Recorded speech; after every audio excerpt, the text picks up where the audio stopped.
Hello, আসসালামু আলাইকুম। Welcome back to my channel beauty blogger Nazifa. I hope সবাই খুব ভালো আছেন। আলহামদুলিল্লাহ আমিও খুব ভালো আছি।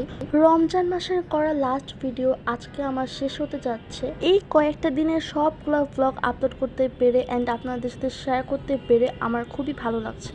সো যাই হোক, আমি আজকের ব্লগটা স্টার্ট করেছি আপনার 9টা থেকে। আমার ঘুমটা আজকে খুব লেটেই ভেঙেছে। ঘুম থেকে ওঠার পর দেখলাম যে আম্মু এখানে রুটি বানাচ্ছে। আমার মা যখন অ্যাজ ইউজুয়াল রুটি বানায় তখন আমি এভাবে করেই দাঁড়িয়ে থাকি, বিকজ আমার দাঁড়িয়ে দেখতে অনেক ভালো লাগে। আমি কিন্তু অনেক ব্লগে বলেছি, বিশেষ করে রুটিগুলো যখন এভাবে করে ফুলে ওঠে সেটা দেখতে তো আরও বেশি ভালো লাগে। আজকের ওয়েদারটা অনেক বেশি সুন্দর ছিল, সো একটু পরেই দেখতে পারবেন। তার আগে আমি কিছু শর্টস নিলাম এই রুটি ফুলার যতগুলো শর্টস আমি দিয়েছি আপনাদের ভালোবাসা আমি অনেক বেশি পেয়েছি। আর এই যে আজকে ঠান্ডা ওয়েদার দেখেন অনেক সুন্দর ছিল, বাতাস যেমন ছিল মনে হচ্ছে বৃষ্টি আসবে, পরে কিন্তু আর বৃষ্টি আসেনি।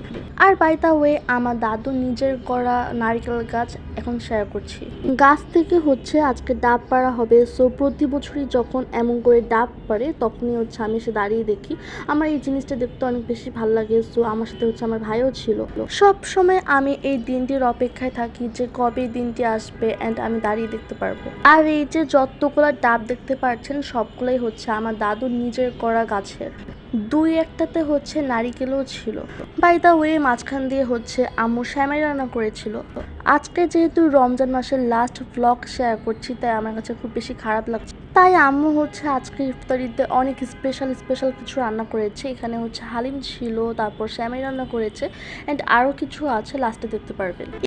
সো এই তো এখান দিয়ে হালিমের জন্য পেঁয়াজ বেরেস্তা করে নিচ্ছে, তারপর হালিমে অ্যাড করে দিবে।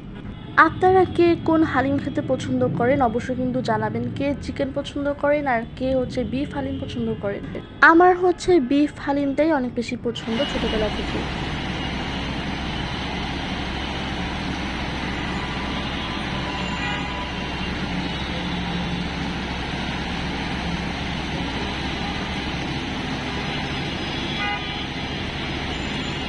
এই ওয়েদারের ভিডিও আব্বু আমার জন্য করেই নিয়ে আসে। আব্বু এই সময় বাহিরে ছিল অ্যান্ড আকাশের অবস্থা কি এখনই বৃষ্টি আসবে পরে একটু বৃষ্টি পড়েছে। বাবা যখনই বাসায় ঢুকেছে তখনই বৃষ্টি স্টার্ট হয়েছে। পরে ইফতারির সময় হয়ে যায়। আম্মু আমাকে সুন্দর করে এখানে ইফতারি সার্ভ করে দিল। আলু ভাজি ছিল, আম্মুর হাতে সেই পছন্দের রুটি ছিল অ্যান্ড ছিল সেমাই। আপনারা কিন্তু এই ভ্লগটার পরে আমাদের 2026-এর চাঁদ রাত কেমন কাটলো সেই ভ্লগটাই দেখতে পারবেন। হালিমটা যেহেতু ইফতারির সময় খাওয়া হয়নি, আসলে দেখা যায় কি ইফতারির সময় মনে হয় কি এত কিছু খেতে পারবো, বাট যখন সময় হয় তখন কিন্তু আর কিছুই খাওয়া হয় না। পরে মা সবার জন্য হালিম সার্ভ করে দিল অ্যান্ড আমার হালিমটা আমি আমার রুমে নিয়ে আসলাম। আমি কিন্তু আপনাদের সবাইকে লোভ দেখিয়ে হালিম খাওয়াটা কমপ্লিট করলাম অ্যান্ড এটা তার পরের দিন। অনেকদিন ধরে ইচ্ছে করছিল মায়ের হাতের পেঁয়াজু আলু চপ বেগুনি খাওয়ার। পরে আম্মু বানিয়েছে। জিলাপিটা শুধু বাহির থেকে আনা। আর এই পাশ থেকে আমার বোন ওর জন্য নুডলস রান্না করেছে। ও নুডলস খেতে অনেক বেশি পছন্দ করে। ও যেহেতু আলু চপ বেগুনি খায় না তাই ও ওর জন্য নুডলস নিয়েছে। আচ্ছা, আপনারা একটা কথা বলেন তো, আপনারাও কি আমার বোনের মতো কেউ আছেন নাকি যে নুডলস খেতে এত বেশি পছন্দ করেন? থাকলে কিন্তু অবশ্যই কমেন্টস করে জানাবেন, আমি দেখতে চাই।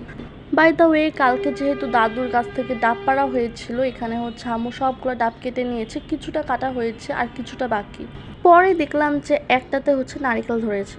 এইখান দিয়ে মা আমাকে ডাবের পানি দিয়ে গেল অ্যান্ড ডাবের পানি খেতে খেতে আজকের ব্লগটা শেষ করে দিচ্ছি। সবাই খুব ভালো থাকবেন, সুস্থ থাকবেন অ্যান্ড আমার জন্য প্লিজ বেশি করে দোয়া করবেন। আল্লাহ হাফেজ।